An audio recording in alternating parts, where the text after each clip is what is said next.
my friends and I were never the smartest group. We did some really stupid stunts, like going to abandoned areas, vacant homes, etc. But the worst of all the things we did was when we went to the cemetery one night. Every other thing we did, nothing ever happened, but this time was different. We were sophomores in high school, and it was a Friday night, so of course we were hanging out. Most of the time we didn't have a plan for anything. We would just kind of come up with things to do as the night goes on. But by 12, two of our friends had decided to go home because they were tired, which left just me and my friend, Dan. Neither of us were that tired, but we also didn't want to sit around at home bored all night. Dan brought up the cemetery by his house and said it'd be spooky and exciting to walk around at night. With nothing better to do, I agreed. I don't remember thinking anything of it. Sure, it would be a little creepy and eerie, but I knew it was just a regular cemetery. We took Dan's car and drove to his house, where we parked and walked down the block to the gates surrounding the graveyard. There was a huge entrance gateway, but the gate that went around the perimeter was more of a short wooden fence. We climbed over with ease, and right away, we got a rush of adrenaline. It was a creepy place, no doubt. There was almost no light, only a few dim, standing lamps spread across the graveyard. I'm not sure what our goal was, but I think it was just to walk across the whole place without getting scared, and then leave. We passed 10 or 15 gravestones when Dan came to a stop.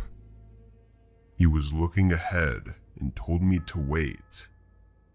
I couldn't see much, but in the distance, I could barely make out a figure standing next to one of the gravestones, walking closer to us.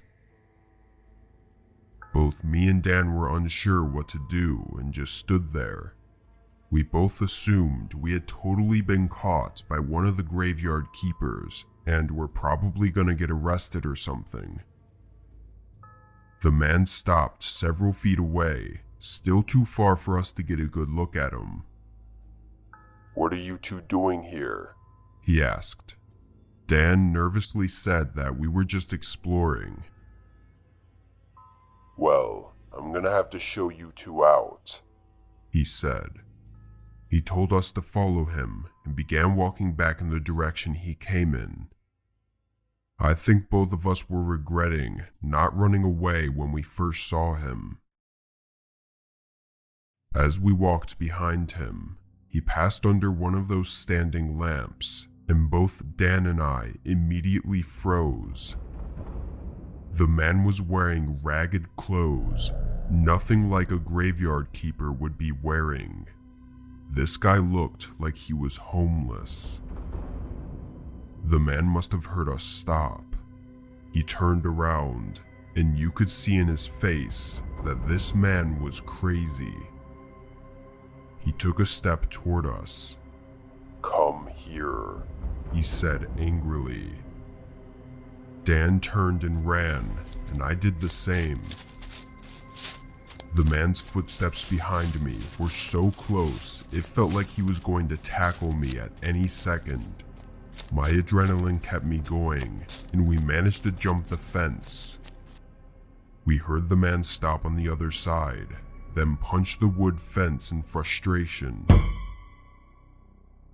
We immediately went home and told no one except for our friends, because we knew what we were doing was illegal.